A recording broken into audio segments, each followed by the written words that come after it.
dúvidas, um espírito de conquistador, mas um coração e olhar de gado. Haruardo, domo, meu querido e minha querida Kohai, sejam muito bem-vindos para mais um vídeo sobre a temporada de primavera e o primeiro episódio de uns animes estreantes dela. Vamos falar sobre Tower of Gods, Kami no Tou, ou se você preferir chamar carinhosamente, a Torre do Gado. Porque como a obra já apresenta diversas pronúncias para o nome dos personagens, eu diria que o nome da obra também, o anime, também deveria ter vários títulos, não é mesmo? Para todo caso, vou falar tudo que eu achei, como foi o que eu gostei, minhas impressões sobre esse primeiro episódio. Ele não foi grande coisa, foi um episódio fraco, mas tem pontos marcantes como trilha sonora, talvez open ending, então você vai perceber que são mais pontos técnicos que a obra foi boa, mas o enredo e a história ainda é fraco, mas é comum, né? É o primeiro episódio e eu diria que o protagonista, ele impressiona em um determinado momento. Ele ainda tem o coração gado inútil, a aparência, a gente percebe isso, que é essa presença atual dele, mas lembrando, é só o primeiro episódio e no primeiro episódio ele já arriscou a vida dele, então tem todo o meu respeito. Para todo caso, sobre o que vamos falar já começando. Então, vamos para o enredo da história, sobre o que se trata, para daí eu falar diversos pontos do que eu achei sobre o primeiro episódio. Se você não sabe sobre o que se trata a Torre do Gado, a gente acompanha a jovem Raheru, que decidiu subir a Torre dos Deuses para que ela pudesse ver as estrelas. Porque se você sobe a Torre dos Deuses, aparentemente, você tem, digamos que, a divindade de você tem tudo que você quer, você é um conquistador, você pode fazer e ter qualquer desejo realizado. Então o objetivo dessa garota é ver estrelas de um céu iluminado. E acontece que assim, ela abandona o protagonista, e nesse momento ele vê que o único significado, o único sentido de vida era essa garota. Ou seja, a gente vê que o protagonista, ele também sobe a torre, só que com o objetivo de chegar e reencontrar essa garota, porque para ele o único sentido de vida é estar ao lado da Raheru. Então acontece que Tower of Gods conta a história do protagonista Yoro, que vai enfrentar a morte diversas vezes, vai se arriscar para que um dia ele possa encontrar a garota por quem é apaixonado. Basicamente é isso que a gente teve nesse primeiro episódio. Mas eu acredito que agora a gente vai começar realmente o vídeo, vou falar diversos pontos sobre o que eu achei da obra, o que eu gostei, como foi. Então vamos logo falar sobre o primeiro episódio de Tower of Gods, mais conhecido como Yuri, você é a rainha perfeita, Juto de Kurosangetsu. Começando a falar sobre pontos principais de Tower of Gods, ao menos nesse primeiro episódio, vamos falar sobre o protagonista, o Yoro-kun, ou se você preferir chamar de Ban-kun, já falaremos sobre a pronúncia. Mas então, qual é a minha impressão que eu tenho sobre esse protagonista, se você pergunta isso? Eu acho que ele é aquele protagonista que ganhou um hack poderoso, ele é um protagonista meio inútil, gado, mas que tem momentos que vai impressionar logo no começo da obra, o que já é diferente, e tem meu elogio e admiração, como foi mostrado nesse episódio. Afinal, a gente viu que ele quer ir para a torre porque ele tem o desejo de encontrar a pessoa que ele ama. A gente viu que ninguém importa a não ser a Rachel. E acontece que a gente viu que para isso ele diz, né, que para ele pouco importa a torre, poder. O que ele quer é poder para que ajude ele a reencontrar quem ele ama.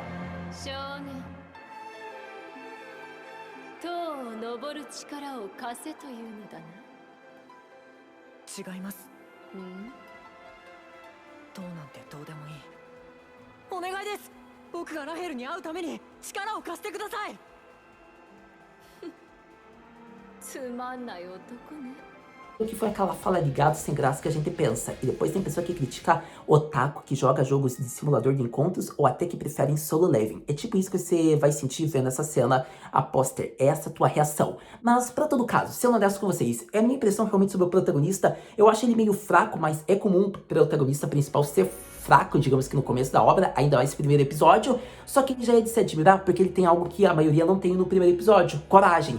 A gente viu que por mais que tenha mantido o clichê do protagonista que ganha um poder mega poderoso e assim ele passa de level, tem meu elogio porque ele foi corajoso, ele enfrentou o medo da morte, ele superou, porque tem algo que importa, é mais importante que a morte para ele, é algo que ele vai arriscar a vida diversas vezes e a gente percebe isso quando ele é engolido, quando ele vai a fundo da baleia branca, porque era o único modo dele passar. Na verdade é enguia branca que se diz, já tava confundindo com ReZero, mas para todo caso ele enfrentou a morte, ele foi dentro, fundo dessa criatura, ou seja, em modos ele já estava passando no teste porque sendo engolido ele conseguiu ser aprovado e assim ficava mais fácil dele quebrar aquela esfera negra. Só que acontece que ele acabou atraindo a atenção da baleia e assim ele teve que ter o hack do protagonista. Mas esse primeiro momento é alvo de críticas, mas ele elogiou porque ele enfrentou a morte, então tem todo o meu reconhecimento. Para todo caso, o que irrita é o fato tipo do rosto meia boca que por ser protagonista é considerado bonito. Afinal, a Yuri emprestou a espada dele porque ficou preocupada, como o servo dela diz. paixão à primeira vista, depois vem o espírito que prefere, digamos, portadores homens, que daí vai ajudar ele. Então é aquele clichêzão de harém do protagonista que chega a ser irritante. Mas pra todo caso, pela cena que ele enfrentou a morte e teve coragem, tem todo o meu respeito, eu até não menosprezo tanto o nosso querido Yoro-kun. O que eu posso dizer é que quando eu disse que ele é meio inútil, pelo fato que ele não tem poder, ele não tem experiência e teve esse hack. Viu que logo após passar de level, ele, digamos que se vê num campo onde ele enfrentará várias pessoas, ele já poderia ter sido morto facilmente. Ele já teria sido morto por aquele sniper, por aquele arqueiro, digamos que pelos outros personagens que apareceram no final que cria hype. Então é incrível, porque o protagonista ele é muito fraco, ele morreria de primeira, e por ele ser o protagonista ele não vai morrer. Então é por esse tipo de questão que a gente fica com um pouco de raiva dele, mas a gente espera que ele se desenvolva logo, porque a gente já viu, digamos que uma coragem, e essa coragem pode gerar poder. Então eu espero realmente que o Yoro me impressione em 3, 4 episódios, porque é sempre assim, ele irrita no começo,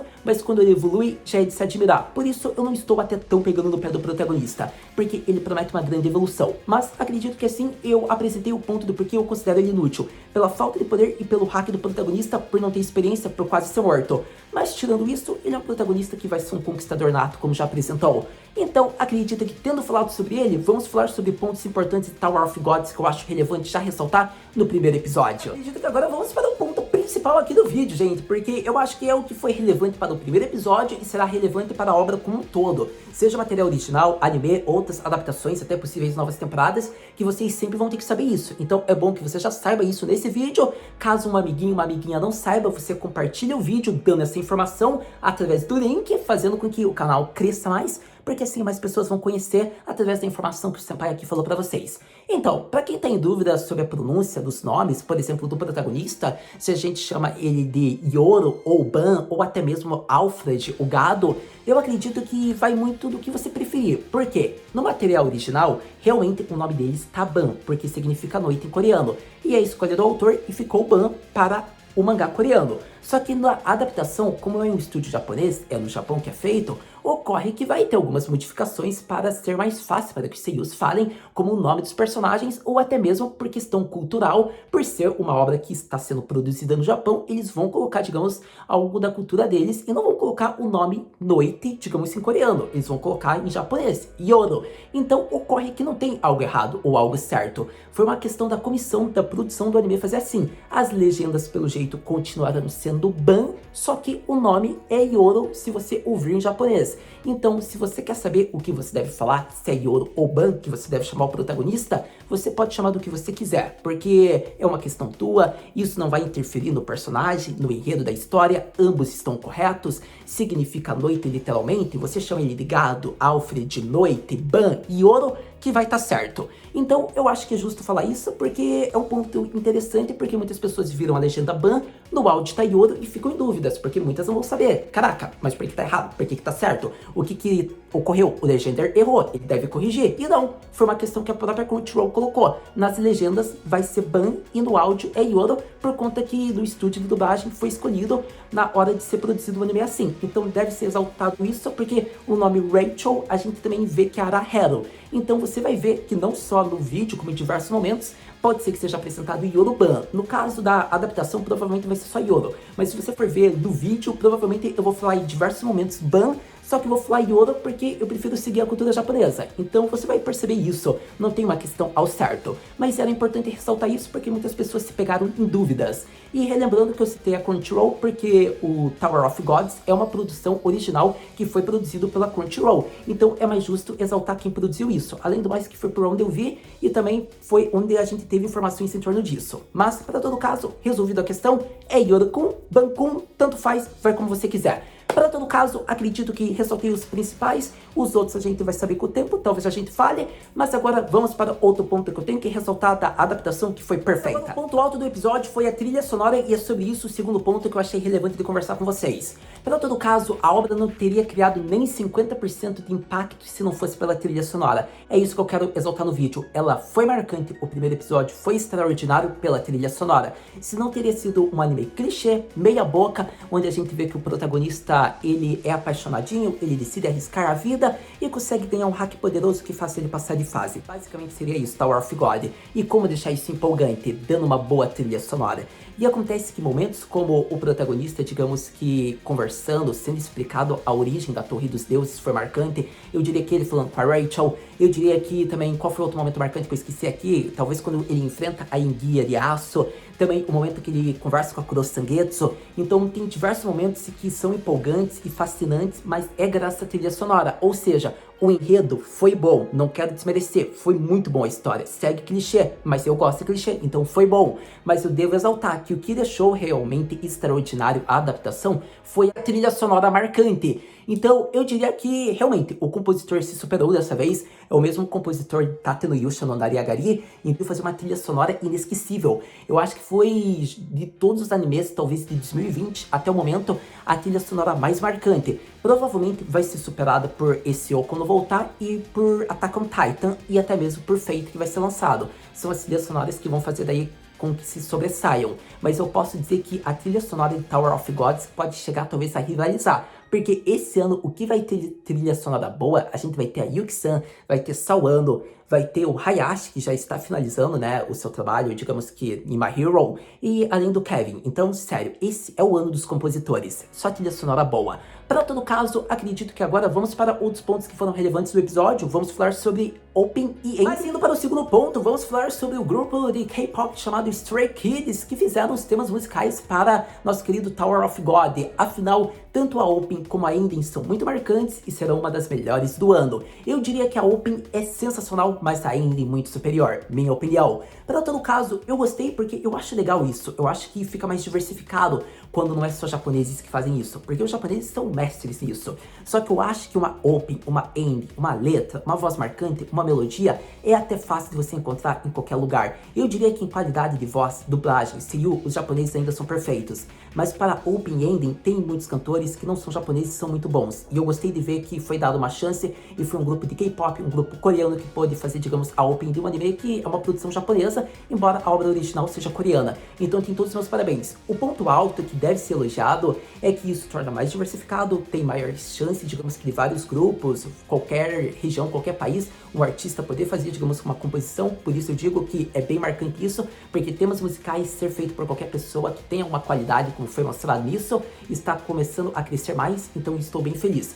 Para todo caso, eu diria que um ponto que deve ser exaltado foi ser um grupo de K-pop, porque muitas pessoas que julgam K-pop viram que é uma Open boa, uma Indie boa, e o que vão falar agora se é um grupo de K-pop, não é mesmo? Mas, para todo caso, devo dizer que esse grupo me lembra muito Mad Kitty, que é um grupo de J-pop japonês que tem essências, qualidades, traços de K-pop também. Então, digamos que o ritmo, o hip hop, a melodia envolvente foi perfeita. Eu acho que lembra muito Mad Kitty. É como se fosse, digamos, o Mad Kids só que da Coreia, o Stray Kids. Pelo menos minha opinião. Lembrando que eu não sou especialista em K-pop, eu conheci o grupo a partir praticamente, digamos que da Open da Ending. Eu ouvia de nome, mas me interessei, digamos que pela música deles, por Tower of Gods. Isso é algo bem marcante porque muitos artistas conseguem ter, digamos, um reconhecimento pelas opens e endings de animes.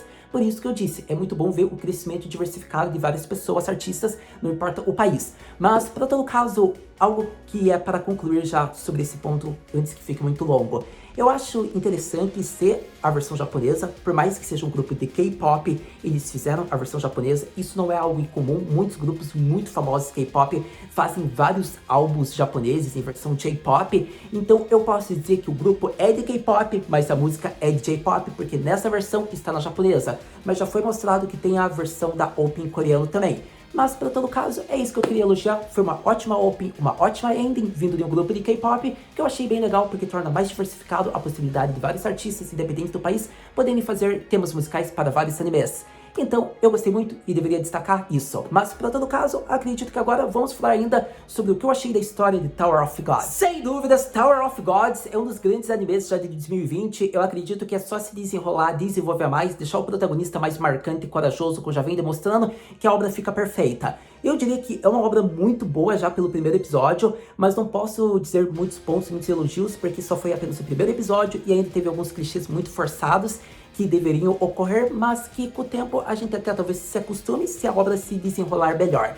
sobre Tower of Gods, minha opinião sincera, é um anime bom, eu acho que você deve acompanhar, não sei ainda o número de episódios porque não fui informado, mas provavelmente deve seguir 12, é um dos grandes animes que pode chegar ao nível de ser a melhor fantasia do ano, rivalizando com Neverland, como foi em 2019, então eu diria que Tower of Gods consegue isso, até um prêmio assim de melhor fantasia, mas eu não digo que ele entra no patamar de Kimetsu no Yaiba e de Virando Saga, ele não tem tudo isso e eu acho que não vai ter, ele entra no patamar de Neverland para ser um dos animes marcantes, que talvez até se torne um dos animes do ano, mas não ganha como anime do ano. É essa a minha opinião sincera. Eu acho que anime do ano ainda vai ir para uma continuação, ou para um anime que vai ser muito melhor que Tower of Gods, que vai ser ao longo das temporadas, mas esse anime não consegue se tornar do ano. Ele consegue se tornar uma boa fantasia, mas não do ano. Eu acredito que a animação é boa, é aceitável, está indo bem. Eu posso dizer que a arte me cativou, é um estilo de arte que eu gosto. Então, em termos de arte e animação, eu fiquei satisfeito, por gosto pessoal, deixando claro isso. Em termos da história e enredo, o protagonista ainda é meio termo, a gente vai ver a jornada dele, como ele vai se desenvolver, como eu já disse, e acredito que agora sim vamos para o ponto principal da obra, que foi o que eu gostei, que é sobre a Yuri, a grande waifu já da obra, ao meu ver. Por conta que ela é aquela personagem que tem traços de tsundere pelo jeito, mas ela já fica interessada, apaixonada do protagonista. Ela demonstra ser de uma família real, ela tem uma ótima posição pelo que a gente já viu no primeiro episódio. Ocorre que ela não é de seguir regras e ela deveria. Isso já é comprovado pelo fato dela ter emprestado a Kurosangetsu e por ela estar no andar dos iniciantes, algo que ela não poderia fazer. Ela também não poderia ir para o andar onde vai ocorrer o teste, mas ela vai. Então já mostra que ela tem uma posição de princesa, ela é da realeza, mas ela não segue regras e faz o que dá na telha, o que ela quer. Ela se apaixonou pelo protagonista, ela se interessou por ele, ela tem uma espada poderosa e agora a gente vai ver a jornada dela para reaver a espada dela, por conta que a espada não está nem um pouco dando bola para ela, porque a espada em questão prefere portadores homens, e isso gera uma cena muito engraçada, porque diversas situações de morte foram já para Yuri e ela teve que se virar sem a ajuda da espada. Então eu acredito que assim é a minha primeira impressão, o que eu gostei dessa waifu, ela tem uma carisma, então espero ver grandes momentos dela, porque afinal ela já pisou no gado do protagonista, além de elogiá-lo, então é aquela waifu conquistadora que faz com que nós fiquemos apaixonados logo de primeiro episódio. Tendo falado da Yuri, acredito que assim, praticamente eu apresentei tudo que eu queria falar sobre Tower of Gods. Mas acredito que devemos enfatizar algo bem interessante em torno do protagonista quando ele está subindo o Tenlair de uma maneira bem rápida. Afinal, vemos que a Kurano Sangatsu avisa ele que as coisas não serão mais como antes. Ela terá vivido uns tempos sem ele, ou seja, ela não precisa mais do protagonista. Então isso é bem interessante, porque seria isso uma indireta para algo que vai acontecer quando o protagonista reencontrar a nossa querida Arahero, ou a nossa odiada Arahero, né? Não sabemos o que ela vai fazer, mas posso já adiantar que é interessante essa fala dela, porque realmente algo vai ser bem diferente, as coisas irão mudar. E acontece que o protagonista deve se preparar, afinal a longa caminhada para que ele encontre, digamos, essa garota, vai ser ainda enorme e ele terá vários problemas em torno do caminho. Mas para todo caso, é uma fala bem interessante, acredito que deveria ressaltar isso em torno do episódio, relembrando, ele é um irregular, pelo jeito ele não era aprovado para entrar na torre como os outros são, os regulares, então isso é interessante, eu espero que seja desenvolvido a mais no próximo episódio para conversarmos. Mas, então, acredito que era isso. Agora sim, vamos para aquela pergunta. Haru-senpai, o que podemos esperar para o próximo episódio de Tower of Gods? Kamino, tá? Próximo episódio de Tower of Gods, se essa é sua pergunta, minha querida senhorita e meu querido Kohai, a gente vai para a pergunta, a hype vai ser satisfeita? É isso que eu digo, porque se a gente vai ficar satisfeito, é só ver o episódio, por conta que foi criada uma hype, eu espero que cumpra a expectativa. Afinal, a gente viu que um protagonista que não tem experiência de combate está repleto de adversários que poderiam matá-lo facilmente. Será que ele conseguirá sobreviver? Será que o garoto de cabelo branco com azul vai ser seu aliado? Bom, a gente só vai saber isso no próximo episódio, mas promete. Além do mais, pelo fato que o espírito da Kurosangetsu, pelo jeito, não vai ajudá-lo mais. Então isso vai se tornar interessante, porque ela falou que iria ajudar uma vez. Conforme a gente vai ver, talvez ela ajude, talvez não, talvez o protagonista conquiste o poder dela, talvez ela se torne uma serva dele, a gente só vai saber com os próximos episódios. Mas devo dizer que, pelo jeito, essa espada é muito especial e várias pessoas estão atrás dela. Isso é comprovado pelo fato de ser alguém da realeza, o portador, como a nossa querida Yuri. Mas acredito que a gente só vai saber mais sobre o espírito da espada, sobre o protagonista, o garoto de cabelo branco e uma possível aliança com Yoro no próximo episódio. Mas, para todo caso, próximo episódio, tendo novas informações, tendo cenas relevantes, impactantes, como foi nesse episódio, obviamente a gente conversa. Então, muito obrigado por ter visto esse vídeo até agora. A gente se vê no próximo vídeo de Tower of Gods. Mata, né?